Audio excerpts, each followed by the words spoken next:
खुलुमबाय बड'लेण्ड आपडेट चेनेलाव नोंथांखौ बयखौबो बरायबाय। दिनैनि फार्स्ट निउस आपडेटआनो जाहैबाय ड्राग्सनि जाथायाव फावखुंग्रि दीपिका पादुकणनि मुं। सुशांत सिंह राजपूत थैनायनि उनाव बलिउड सावथुन मुलुगाव गोबां बेले बेजे जानायखौ नुनो मोन्दों। थांनाय माखासे सप्तानिफ्रायनो खौरां बिजोङाव नुनो मोन्दों बलिउडनि माखासे गोजौ थाखोनि सुबुंफोरा ड्राग्स लानाय आरो फालांगि खालामनाय। आरो दायो बलिउडनि बयनिख्रुइबो बांसिन फिस लाग्रा नाम्बार 1 फावखुंग्रि दीपिका पादुकणनि मुङाबो ड्राग्स लानायनि जाथायाव। रिपर्टनि बादिब्ला दीपिकाया गावनि बिजनेस मेनेजार कारिश्मा प्रकाशनिफ्राय ड्राग्स बिनाय वाट्सएप चैटखौ एनसीबीआ मोनदों। खौरां बिजोङाव फोसावनाय बादिब्ला एनसीबीआ दीपिकानि मेनेजार कारिश्माखौ सोंथि खालामनो थाखाय लिंहरगोन। मख'नो गोनांदि दीपिकाया गावनि फैगौ सावथुननि थाखाय शुटिं खालामनो गुबुन हादराव थांदों।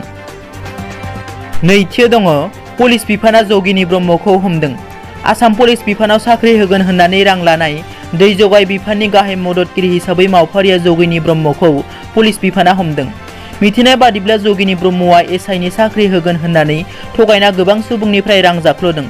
मख'नो गोनांदि क्राइम ब्रान्चनि मोनसे दोलोआ बे गासैबो जाथायनि सायाव नायबिजिरगासिनो दं। थामथियाव दङ एबसुनि बानजायनायाव बिटिआर शक्तिनि दफाफोरखौ आखरे आखरे थाबैनो मावफुंनो इसोरनि खाथियाव आलारि बाथि फोजोंनानै आरज गाबदों।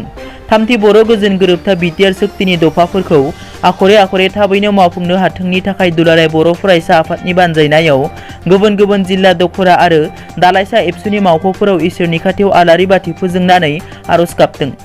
थिग बेबादिनो क'क्राझार जिल्लानि बागानसालियाव थानाय एबसुनि गाहाय मावख'लि बड'फा हाउसआवबो मिरु एबसुनि बानजायनायाव आलारि बाथि फोजोंनानै आरज गाबो। आरो क'क्राझार जिल्ला कमिटि एबसुनि गाहाय मावख'लि क'क्राझार टेङापारायावबो आलारि बाथि फोजोंनानै इसोरनाव आरज गाबो। ब्रैथियाव दङ बिजनीआव सासे सुबुंनि गोथै देहा बोखांनो मोन्दों।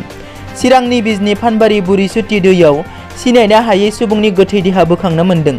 फानबारि हाथाइसालिनि सोनाब फारसे थानाय ब्रिजनि गाहायावनो नांथाना दंमोन गोथै देहाया। मैया बेलासि समाव हाथाइसालियाव फैनाय सानैसो सुबुङा गोथै देहाखौ नुसोनो आरो फानबारि थानासिम खौरां हरो। खौरां मोननाय लोगो लोगो गोथै देहा मोननाय थावनियाव फानबारि थानानि असि बिथां उत्तम कुमार दौलिया नुजाथिना रायजोफोरनि हेफाजाबै गोथै देहाखौ बोखांनानै पस्टमर्टमनि थाखाय लाना थाङो। बे सिनायनो हायै गोथै देहाखौ लानानै ओनसोलनाङै सोमोनांनाय थासारि सोमजिदों। मख'नो गोनांदि गोथै देहानि देहायाव गांसे लंपेन्ट दंमोन आरो गोथै देहाया मोनामजोब्बायमोन होनना मिथिनो मोननाय जादों।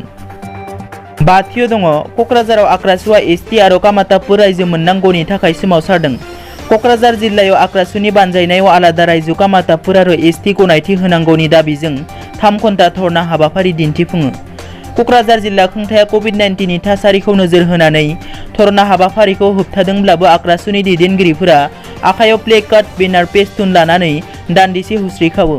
बे हाबाफारियाव बाहागो लानानै आक्रासुनि दैदेनगिरिया बुङोदि थाबैनो कच राजबंसि माहारिनो एसटिनि गनायथि होनांगौ होननानै दाबि दैखाङो।